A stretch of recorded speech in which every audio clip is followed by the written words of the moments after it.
But overall, it's like pretty 50-50 Maybe that's why you got silence. in whether or not they ban or get banned and all that kind of stuff. There's a little picture-in-picture on the ban screen. Oh, yeah. Nook is the first removal here. Gone instantly off the board. Now, the way Skyscraper can work on the attacks and what makes it a little bit awkward is for sort of the big journey that you often have to take over the top. If you're thinking about attacking towards, you know, say the sort of terrarium side or the opposite onto Dragon, it's a huge bit of effort. It's a huge bit of motion over the top and externally rotate. You've got to either try and cut your way through, take a bit of a risk and a gamble, and it just means long plays become a little bit more dangerous. BDS got quite good at this. But Cyclops, you know, Skyscraper sort of sits in a place where they've played it. The statistics are swayed by the Japanese league. They've, I think, played it there 4 times, maybe, and had pretty good success on it. Yeah, they've found success there, and of course that gets picked up in the stats. Usually we look at them and be like, all right, well, you know, it's Japanese league. It's not really the tier 1 league that they're working in, so how much is it really going to be worth? The Japanese league is one of the most competitive leagues there is in the world in terms of national leagues. A lot of prize money as well. A lot of these teams actually do care on winning it, so it is always a good measure to take those into account. And as we get going, the first round is going to be in the exhibition room. So we're going to the east side of the building. Now, what we do sometimes see here is a clash going outside and stopping anybody from using that southern wall to open up. But for now, no clash. And that means the attackers would have some more freedom to start opening up these walls. One of the things about this group, and I know we talked about BDS seen as having one of the easier rides, people have a similar idea of Cyclops. It's not that the two teams have been phenomenal, but they've been consistent. And the rest of the group is generally made up of teams that haven't quite had that same consistency throughout the year. You're obviously looking at RXG, you're looking at Astralis, you're looking at teams that have had success, but also unfortunately had the opposite of that. And here is a good moment. Whichever of these two teams take blood really does set themselves up for the chance at sort of cementing a top spot early on in the day. Talking of early in the day, here is Anaton seeing if they can try and catch BDS early in the day, waiting on the side of the breach, hoping they don't get caught out, looking for a repel and a long fight. The pressure's going to come from the other side. Brede. It's going to find it as well this way. There's no drone there to check, so got to make sure that they actually drone that out because he's droning. Yeah, they've pulled back. They have the reveal. Someone on a camera, a Claymore down there. The Soulless, they do have the hard wall to put it up. They're thinking about the time. There's the repel over the opposite side, watching out towards the swing out. There's the run, there's the motion, there's the spray through the flag. And a P90 claims another victim for the day. Solus seeing quite a lot of play so far during the 6 Invitational, and you know, this was helpful as well. Realized, this Claymores are being set down. It might go for an actual breach or a repel further down the line. It's exactly what they did. And what Cyclops did there is leave that wall soft. They could lean outside without really being detected, and as long as no drone comes in, you are still unspotted. That's still a free kill opportunity, and they grabbed it well. That's an opening kill. Now up to converting it. Well, first step is sort of pulled away from them here. BDS, they sometimes do take a little bit of time to warm into a game, especially into a series, and with the second off the board, Renshiro not entirely locked out. They might be able to get him picked up. They just have to try and draw some attention away because they know pressure from CAG isn't usually that far behind. Ayagator, he's tucked in close, just behind the dragon statue. Arkali gets one for himself. Likefak actually put them as a bit of curiosity that I'll talk about in a minute as the fight starts to break its way over the side of Terrace. The catch on the C4, the pop of the E1D. They're tucked in the corner, but with Ayagator getting a double, well, certainly Alems is all that's left. Will Cyclops open up with a flawless round here? It's down to Alems to try and stop that. Wouldn't be surprised if they do at this point. I mean, Cyclops is known for their aggression, and BDS has been against them 3 times before. They know exactly what they're running into here, but they just need to be, you know, finding themselves. You mentioned it before. They need to warm up in that match. They need to find a ways to stop Cyclops dead in their tracks. But you gotta do it sooner rather than later. That's a spot. Not actually able to convert it. Anaton with another kill. That's a flawless round from Cyclops. Wow, you could not ask for a better start for a Cyclops fan. But the thing about Cyclops fans, as a Cyclops enthusiast myself, you never know how a game is going to go. You've never known how a game is going to go. Cyclops is Cyclops. Worst enemy. If this is your first time ever watching Siege, if this is your first time ever watching this region, Cyclops are their own worst enemy. They can play some of the most confident, deadly, dangerous Siege. It's so often quoted by teams that meet them on the online that they never know what to expect, or meet them on LAN even, that they never know what to expect. They're not used to playing against a team like Cyclops. But sometimes Cyclops are Cyclops, and sometimes things will pull away. Their first roster change in 3 years is potentially huge, and I briefly mentioned it before, that Arclay versus Liquefac, I'm really curious to see how this comes together. Not in an idea of that they're sort of playing the same roles, but it's two rookies on the biggest stage with two teams that have been here before. Whichever one of these starts to potentially hit a bit of ground, that confidence could be one of the biggest factors in how they swing and approach each other, because SI, it doesn't handle like no other horse, baby. I'm just going to quote a certain host we have here, Milosh. It's the granddaddy of them all, as he calls the Six Invitational. But the thing is about Liquefac as well, he joined the lineup, and that was the first stage after 7 consecutive stages. Shaiko did not drop 100 kills, instead Liquefac did. So he's definitely one of those impact players, but he needs to keep that up, especially here during SI. Bedroom. As the second lean into here, it's a site that you don't really see. No, I was going to mention it. Too often. It's an odd one. Probably the lowest pick rate across all the 4 regions here, and there's a lot of pressure that can be applied onto it. You don't really have a lot of wiggle room. There's a lot of softs above. There's a lot of ways of a route through. You can get some direct angles, so they've made some direct angles of themselves. Anaton with the little peek out there on the side of the mirror window just to keep an eye on an oppression that's coming through. The role of the Thatcher is on the board. They have obviously the Selmas as well to cause some damage if they want to, and a Twitch for good measure. They're making quick work of at least the hefty bits of the hold above. I don't know where 2 of these players are, but Aegator is going to be taken down first, at least in a DBNO state, not quite confirmed. But there's no one going to be able to pick him up because, you know, you can see that the angle is currently being held, so all they can do on Cyclops' side is just waste time, see if they might find themselves in an opportunity to go for it. Shaiko, you know, he just casually walked into the side as Liquefac joins him, Bride as well, and kills are starting to flood in. Well, CCC at least gets one back and should be able to get Anaton up, but still puts them in a pretty decisive situation here where they've lost control of the site. With BDS and the blue of them flooding in underneath, Bride is going to see if he can try and find a little innocent pocket to get the plant in. There's a fight that gets a bit scrappy. They didn't quite expect it, but now it's suddenly CCC trying to drive back some of this control above. He knows it's all opened up behind him, though. And now he knows he's the only one left. Everybody else has been caught out here, and this is the problem with this site. It can become very leaky very fast.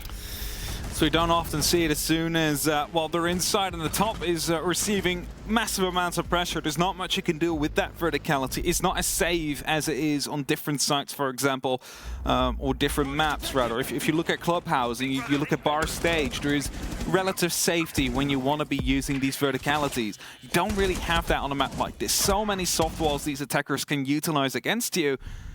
And that's well done there by BDS. Equalizing that score, not wanting to roll over instantly to Cyclops and their aggression, and, you know, telling, you know, we have some aggression of ourselves that we're going to be showing you today to try and continue their win streak against them.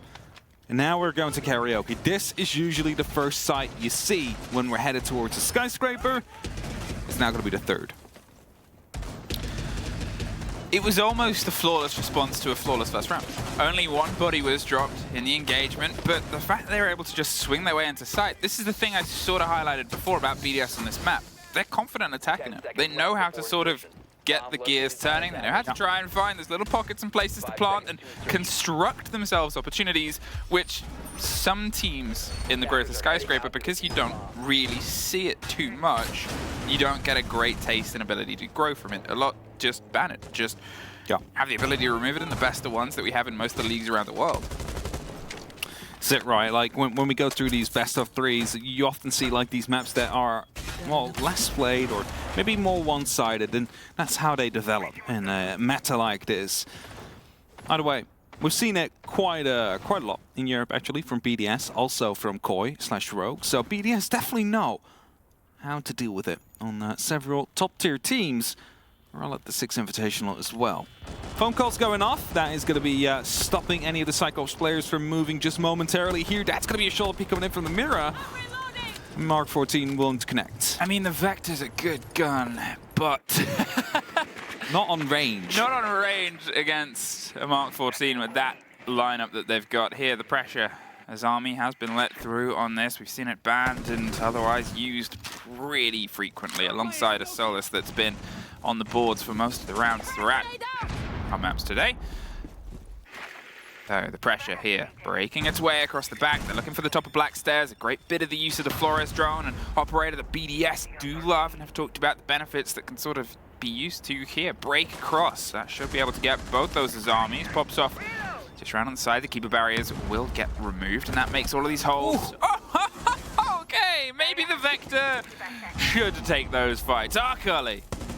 I mean, it's kind of thing, right? It's a one-shot headshot game, so the Vector has a high fire rate. Again, another bit of a run-out coming through from Black Ray, takes down Shaiko.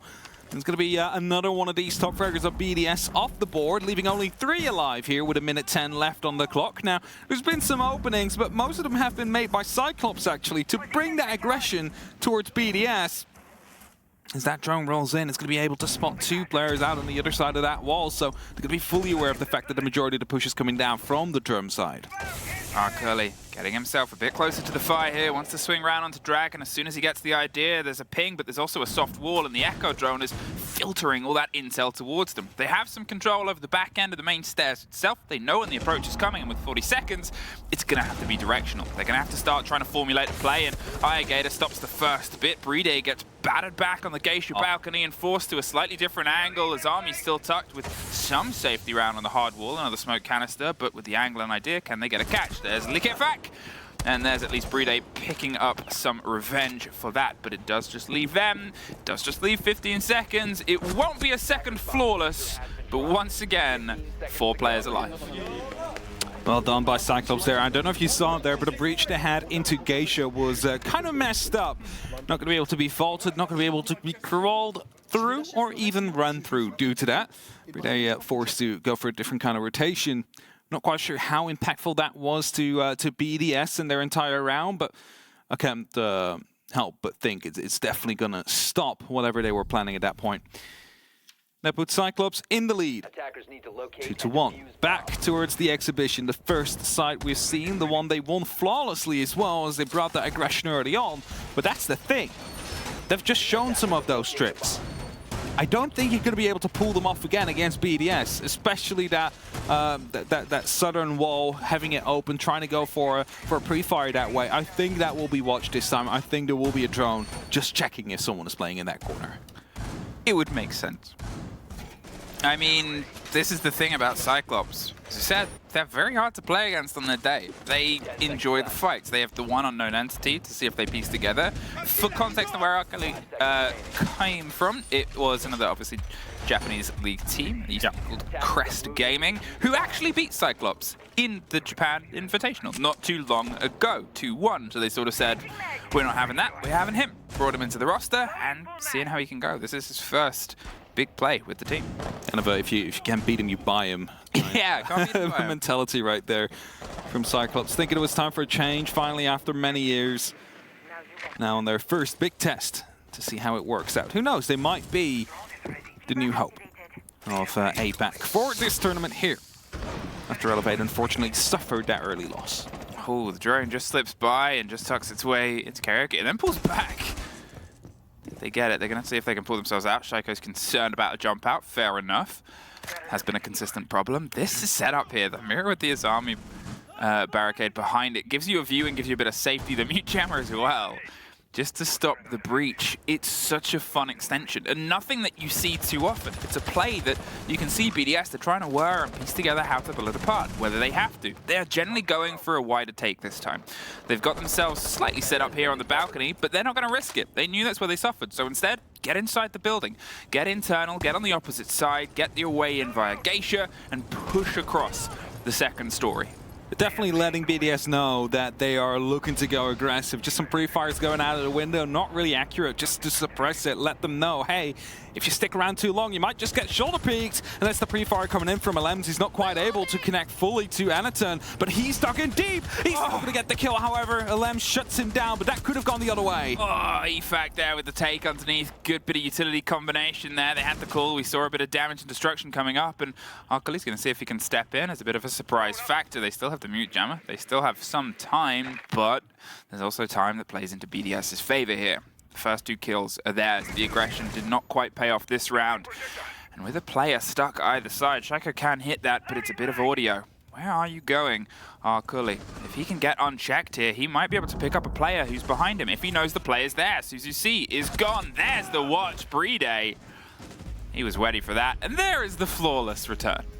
So we have 2 flawless rounds on exhibition now. 1 in favor of Cyclops, 1 in favor of BDS. And I don't know really what to say about BDS. Well read. They figured out the positions. They managed to actually isolate those players, use utility, get the shots in when they were needed. I have to say though, Anaton going quite aggressive after the first shots were missed by Alems. He just decides to completely cross the window and try and take it from the other side. Unfortunately, he misses his shots with the Vector though, otherwise that could have been a different round. BDS so far 2 attacking rounds. I think they'll be okay with that for now. Of course, they would love to have more, but I think they'll be mostly banking on their defenses here, considering, you know, the attacks are, in general, the harder thing to play. Oh yeah, on this map especially as well. You're looking at tricky places to play yourself into. That's always one of the big problems here with Sky, is it's tricky at points. Yep. The way the building is structured isn't as formulaic in terms of design as other maps. There's not the easiest, you know, sort of route through. If it's music, it's jazz. You're trying to piece a story here. Oh, there's a drone that just gets caught out at the very end. It's unfortunate. At least some information here for Cyclops to use. 3 drones actually lost on the side of BDS. That is something we do not often see. I mean, a combination of a Solus and a Mozzie. Yeah, it helps, you know, it gets you those drones. They've also got a mute. There's not a riskier drone round, and not a tougher one. They're damaged, they're not down. They should be able to get the pick up there. Iagator just hopped out onto the top of Black Balcony and is getting himself a bit safer. Just went for a bit of an aggressive run now. Managed to get a lot of damage done onto Leakafak. And, you know, whilst they might not have the kill now, he's been DBNO.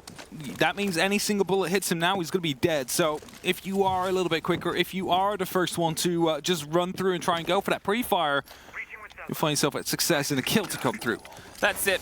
The others, they've played against most of the same Cyclops roster before. This is the first time for Leakafak, and well, he's sort of showing them why it can be a bit dangerous at points. He's suffered a couple of times in these very aggressive bits of movement and swing out. And well, if he can try and get in his head, as I said, he is one of the ones I want to see start to get some confidence as this game continues, because when he is on, he is unstoppable.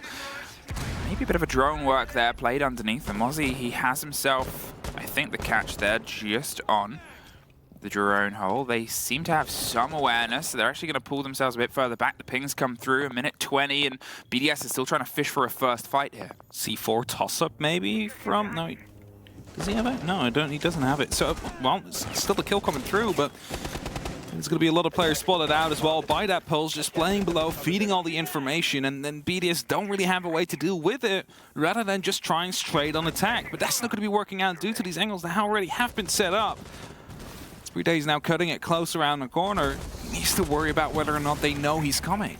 It's the thing. EFAC is able to find Suzuki on the back end. Shaiko's going to see if he can try and put pressure onto Office Balcony. Gets control of Terrace with a player on his shoulder. The cam goes cold, and Bride gets Arkali cold as well. Iagator, he looked to do a little bit of remodeling. They've actually pulled themselves back out. There it is. Goes up on the window. That should get punched out because, well, they already know that the player's in that position, so why not make the noise? They're still concerned about the run out, the slight repositioning round on the back. There's Black Gray. There's Black Gray.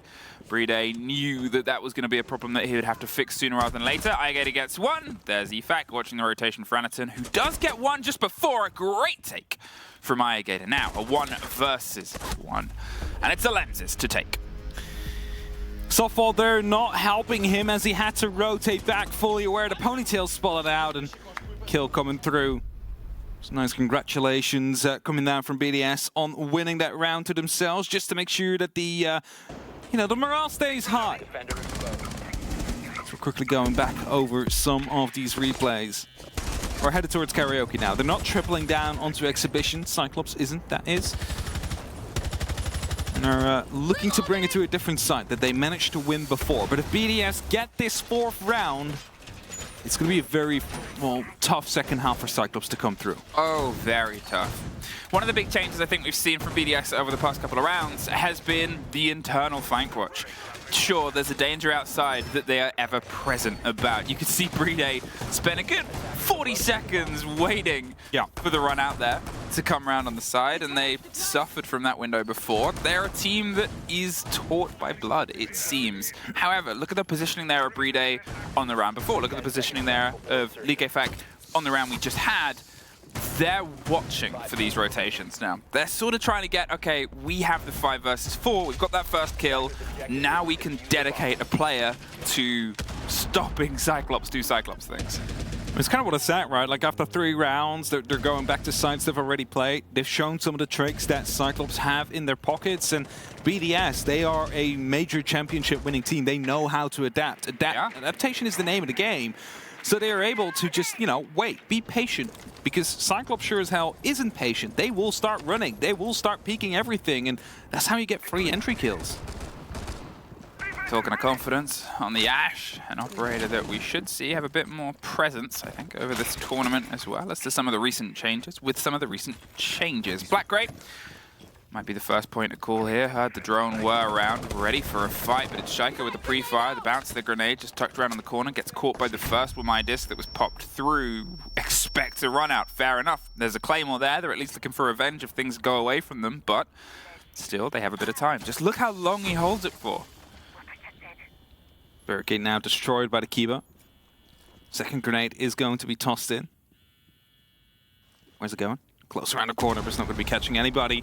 Player is a bit further away. They now know the second one is gone, though, so don't no longer have to worry about that. And that means that the Shotgun of Black Ray can now suddenly play a lot closer to try and take down Shaika as soon as he tries to move in. Might look like he doesn't want to. He's pulled himself around, the pressure starts to come on the opposite side, 1.5 minutes gone, and they've been able to at least draw some attention and focus, but the longer it goes on, the more somebody has to make a move. It's Efak. Up around the bottom of Black Stairs is trying to offer a second perspective here on the fight, hope to catch the player. The call of that, the purr of the Banshee, and instead they pull back. The shotguns hopped around towards the opposite side, and now they're right pressed up against the wall on the side of the site itself. They're stacked, but they still need a bit of a force, a bit of pressure. Peppered bullets towards iGator on the far end, and losing this is a big bit of control, but it's still the site that's the danger. And Shiro, he needs to try and draw some focus, draw a firefight, try and get the opposite end to the hammer and anvil approach towards that side on Geisha, but cannot quite catch the player that is loose. So, a drone out, a bit of attention, a bit of a draw, and iGator, who's been having a great game so far, is not ready to have this half ended for it. Yeah, they need to make sure they will knock out one of these deadlocks they're currently in. Either take out Geisha or take out the player in the bar, and suddenly you have a lot more free movement of trying to make happen what you need to make happen. Player coming down from the actual pit coming through. That's a double kill, triple kill actually coming through from Cyclops, leaving it only up to Shaiko and LMs right now to try and make sure they win this half. He gets 1 and 2 down the corridor itself. He's looking to try and cut the kit, and that is currently sort of isolated. LMs, well, he's able to get a bit of a side drift onto Anaton, but you're looking at 10 seconds, and you're now looking at just Shaiko. Not much blood left, and 2 players to try and take care of. No kit to get that planted either. The first swing, well, it's sort of laid ahead of him, and it's our Cullies to lock out a 3-apiece half. And we find ourselves still even batting. Well done there by Cyclops, making sure they stayed patient, because it's literally the criticism I gave them as this round started, because they will start running, they do not have the patience, they will start just, throwing bodies at the problem, and all BDS had to do was wait. So what they did right now, they waited, but no entry came to them, and that is what eventually, might have actually cost them that round, because there was just nothing they could work with. They had to go for a bit of a push, and well, that got them shut down as quickly as that started. Now, headed over to the side swap, Cyclops is headed over to the attack. BDS now on the defense. mentioned it. Defense should be slightly, at least, preferred for both these teams. Attack is usually where you need to solve that puzzle the defense tosses up to you. And as I'm taking a look at the right-hand side of my screen, I'm seeing a blitz being repicked to a ace, but then being repicked by someone else to from glass to blitz. So there's definitely going to be a bit of a high-paced push coming down here from Cyclops. Even though they did swap out some of those operators that would indicate it. Like a Glass was momentarily on the field, a Ying was. They're not committing to those. They're committing to not even the blitz either. They repicked it off last second. So for a second they thought they were going to go for it. But they probably want to be making sure they bring some more structure in round one. They have the means of pushing pressure onto this. If this gets fully locked in, you've got a Thatcher on the board, you've got the ability to crack it across. To be honest, some of the claws that get held as well, you'll see teams break it from underneath too. That wall isn't the sort of sturdiest. You often set yourselves up with the chances and ideas that it might get broken up, and you have to have a plan B. Think of it like, you know, Clubhouse CC. There's usually the steps to the side of it that are the big problem. 2 minutes left on the clock. Cyclops on that droning phase. Trying to find out where there is any of these roamers. And yes, there is. Leak effect down below now in the bathroom. But he has been droned out. And then the question becomes, is there anybody hunting him? Well, if you look at our Cully close to him, there's definitely someone who's going to be holding one of his exits. But a verticality is going to be putting up some pressure there. The shotgun through the wall takes him down. And that's Leak effect putting him off the board. What a great hold there from BDS. The surprise strike from the second story and rocked by the shotgun through the wall. He had no idea that was coming, and to be fair, not many people would. They do like to play this map, and Leak effect now has a little bit more time. I sort of pointed out that you can approach this and often do from underneath as a good way of getting control of the wall. Now that option is probably gone from them. They don't want to risk it, and look who they've lost. Well, they've been able to at least take Lems out, but they did lose. Luckily, they lost one of their grenades. They've got one more. Can they get the pick back up? They're ready and waiting for a fight. The spray comes over the top of Blackray, but they just sneak themselves to safety with a lot of time wasted here. A lot, like a heavy cost as well, though, on the Cyclops side. Heavy all right. Down. Ooh, there he is. Coming through. Did he hear me? Might have actually. Gotta talk a little bit quieter. Oh, you cannot give it away to them. Either way, flashbangs coming through. They're wanting to make that push happen overhead. But in the meantime, they also still need to open up the triple wall in the south. Oh, and now stopping that. Shaco's bringing back the aggression that Cyclops brought to them earlier on.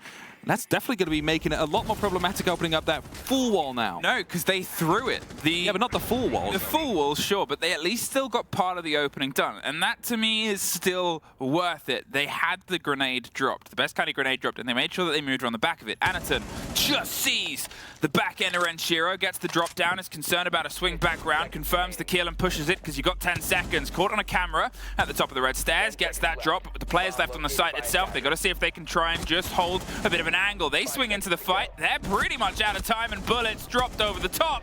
And Suzu C, well, he'll hold F, but unfortunately they have you surrounded. 4 rounds for BDS.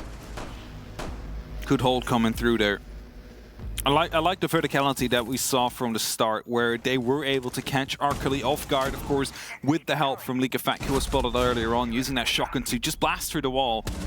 They had an idea of where he was. Just needed to secure that kill. Well done. 10 seconds left. And suddenly, like everything else Cyclops does, is about regaining that bottom floor under control. They basically almost lose a player due to getting that grenade up. That's a DBNO. You lose basically all your health. Take a single bullet and you're out. And eventually they just ran out of manpower and out of time. Not really having an opportunity to make up for it. So BDS leading 4-3. Retaking that lead after they have momentarily lost it. And now looking at the right-hand side of my screen, it hasn't been locked in yet. It wasn't locked in last round, but I'm going to say it. I think they're going to go for the push now. Do you think? I'm 99% sure they're going to go for a quick push with Blitz and Iron Glass. Do you think this is a quick push lineup? 10 seconds left. Yes, I do. I think they swapped out of it because it was exhibition last time, and they actually wanted to go for it if it was. Do you think with a Ying? No, I don't think it is anymore. I think it's just going to be a methodical push now. That won't change. A methodical, slow and steady push. Yeah. Yeah.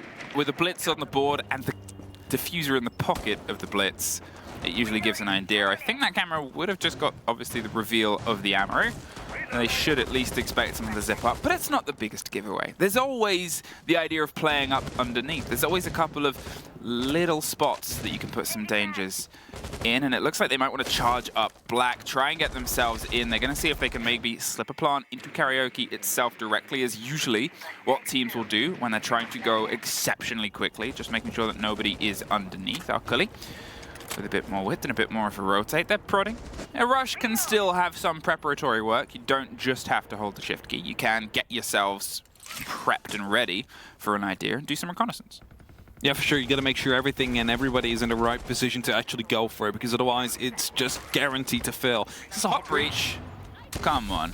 Yes, it is. Hot breach! We almost never see this coming through. Shaiko gets Suzu C because the man was not blinded.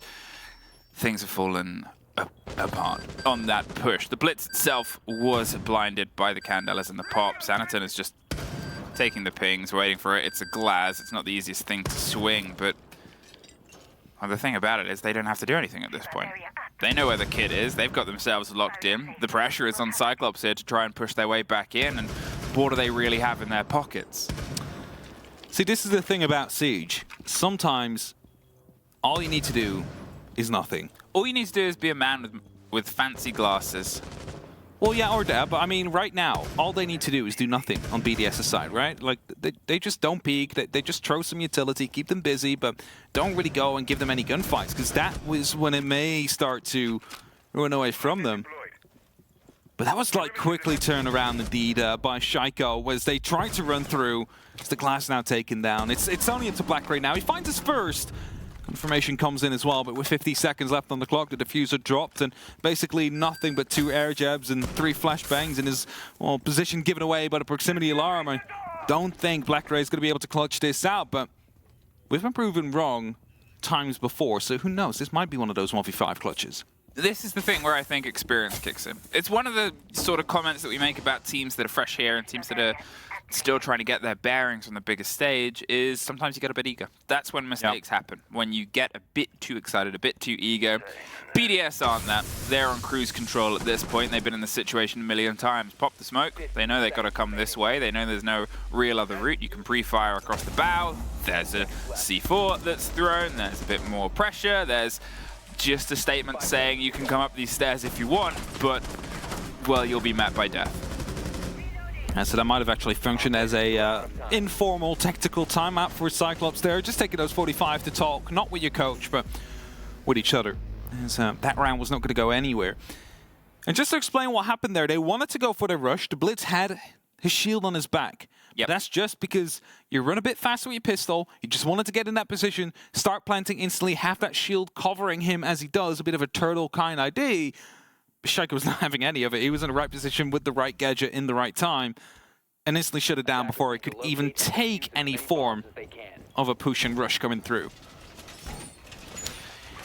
Yeah, it was tricky. I mean, it was the best possible operator to have to sort of know you know, reverse. I do know reverse card on that rush. And that's what it is. Shaiko was in the right place at the right time with the right pair of glasses. Saw through the smoke, saw through the blinds, which the Blitz couldn't at that point. You're just, as you said, Hail Marying. You're throwing yourself Gotta go for it as soon as you go for the hot breach. There's no stopping anymore. Nope. And you can only really direct line your way through onto the site. But Team BDS, they are 1 round away from getting themselves towards a map point here. Cyclops, for the first time, they've drifted more than 1 round away from BDS. They've lost a bit of pace here, and they've got to see if they can try and thread 2 rounds in a row to keep themselves neck and neck and fighting for that very important first map. Again, mentioning though, attack is where it starts to get difficult, and especially if you have one of those well, new players relatively inexperienced in tier 1 on the board, because it's just a whole different kind of pressure. It's a whole different kind of game you're suddenly playing. Defense, you just hold your ground. You do what you prepared. The attack is, you know, you need to be more lightly on your feet. There it is. They're aware of this angle this time round, but Black Gray just suffers on the end of it. There was a bit of a pre-fire coming through. The grenade is going to see if it can get in underneath. Went very deep. But not quite rewarded. Cyclops are playing it with caution. Fair enough. They've realized that there's this sort of position, the hatch is open, so there's a chance of a rotate. They're sort of going to call it and watch it. They have the Ossa. They could try and maybe set up a shield and see if they can push from that side. Another grenade bounced, another missed opportunity, unfortunately, as the break starts to come through across the top. The roll of the EMP and the pop of the exothermic will get that wall, and look at that, the swing towards the double window, get Shaiko a kill. Suzu C treat Cyclops to a bit of their own medicine. I was going to say that window's getting opened up, the breach is being made, and what does Shaiko do? Just runs right at him, isn't afraid at all. He's taking those gunfights, and as you said, giving him a taste of their own medicine. And that Cyclops is a man down with 90 seconds left on the clock, and basically, again, no real control they can work with. Yes, they have a player inside of VIP, but that's not going to be helpful. You need to go further than that. You need to clear out the full top floor, then you need to fall down one floor lower towards the barbecue, and as you run into this deployable shield, well, it's going to be even harder to push through. Uday picking up a kill as well. Arcully off the board. That is going to be one of those operators that could deal with these pieces of utility. And it's now close around the corner. Black Ray is going to be joining him soon. It's going to be pure aggression coming out from BDS, slaughtering them. Well, Anaton at least gets one, but you've always got to remember where the players are, what they've got, and what the site is. BDS have all the cards in their favor. The diffuser can get recollected, but they're still seeing if they can try and force a fight. At this point, BDS have dropped their way back round. They get one on the route through, and Iagator has some control up here now, but the site is obviously below him. He doesn't have the diffuser. He's on the camera. He has 30 seconds. I mean, it's like wearing a damp coat. Nothing is comfortable. Nothing's going your way. No, I don't think this round will turn around either. This might become a tactical timeout from the side of Cyclops to have that quick chat, because as you see it right above your screen, timeout requested by Cyclops. This is going to be one of those last opportunities for them to bring back this map. But you might be wondering, okay, like, but why now? Well, first of all, you would lose the map otherwise, potentially, but that also means you start losing points, because it is not just a full 3-point victory for a win in the series. It is 4 points for a 2-0 victory. It is 3 points for a 2-1 victory. That means if you lose 1-2, you still get that 1 point. That might be crucial in the end of it. And this tactical break they call, going to be 45 seconds long, needs to be changing this massively, because BDS has been playing them perfectly. And what can they do to change this? Well, that's the difficult question, because they lose the entries due to, well, either verticality or aggression being brought at them. And then you start thinking it's just basically BDS being better at Cyclops' game than Cyclops is themselves. I think that's what we sort of came to expect. I don't want to be a doubter of Cyclops. I love watching them play, as I said, and this is it. But we have had the privilege of casting 2 tournament favorites. Yep. Today. We had W7M earlier on in the day. We've got BDS right now. And there's no two ways about it. They are favorites. You had the #1 seed and the most recent major winner in the form that, let's be honest, the best form I think BDS have ever been in. It's weird, because when we talk about BDS, it's like, before they made the roster changes, always like, if not now, then when will they make the major? Then they fail to qualify, the change comes through, and instantly win the major afterwards. And now, like, okay, will this like turn into them winning an SI and winning more majors next year or other kinds of tournaments? But what it does look like right now, at least, is not a blitz pick, but of course could still be picked out. Glass coming through, Zofia, okay, they might be committing to this. On the side, they didn't initially meant for this to happen. It's Anaton on a shield as well. It's worth pointing out, you know, if you're not used to Cyclops, Anaton is maybe the best Monty player in the whole world. Which is probably why it was banned. Which is why it's banned. You'll see it if you follow Cyclops throughout this tournament. You'll see Monty banned against them at a higher proportion than a lot of other teams. They're that good, and that's fair enough. But you still have to sort of have a plan B. Seeing that, by the way, double frost mat set up underneath the window together with a serial laser gate. So if this is indeed going to be a push, well... And a barbed wire. Yeah, there's only going to be a couple of positions where they can go for this push, and it seems like a lot of them are currently eyeing up that window. Oh, this could be tragic. This could be even a quicker end to a push than it was in the last round. There it is, the rolls, the break, the pressure here over the top. They're looking to try and get width that came through before. Obviously the Claymore was prepped under that. sort of points an idea. There was a bit of a swing out last time. Last time they pushed as well. They didn't really put too much direct pressure here. If we recall, the Thatcher got caught out with the EMP mid-hand. Here, stacked up and ready to rock and roll. They're going to make sure that they get the full break of this wall. The play on it and the catch just around on the opposite side. They couldn't quite get the angle away from the mute jammer to make sure it come together, so instead that gets dropped. There it is, a mute jammer on a claymore, not the most often seen thing. There's the hop over. It seems like there's some explosives done. All the Frostmats got caught in the blitz. They're deep inside the site and trying to plant in a very dangerous situation. They don't have the awareness, no. Anaton is able to get it locked and loaded, and suddenly BDS. Oh, there's a little bit of a red flag waving. How did that come through? And they at least get the player on the back end and one on the breach. But the timer now is very close to the wire. Black Ray, heavy hits and locks off one. They're digging their way back in. Likefak is on the kit right now, and they don't have the angle on the player. The response, you have to swing. You cannot swing. And BDS do not lose this. The first map, Skyscraper, is theirs. And that's the issue with a plant like that. You need to make sure you're in a good position. And if you looked at where it was planted, there was basically no form of cover that could have stopped them from defusing it. Well done there by BDS. But before we break this down any further, let's head to a quick break before we're back with map number 2.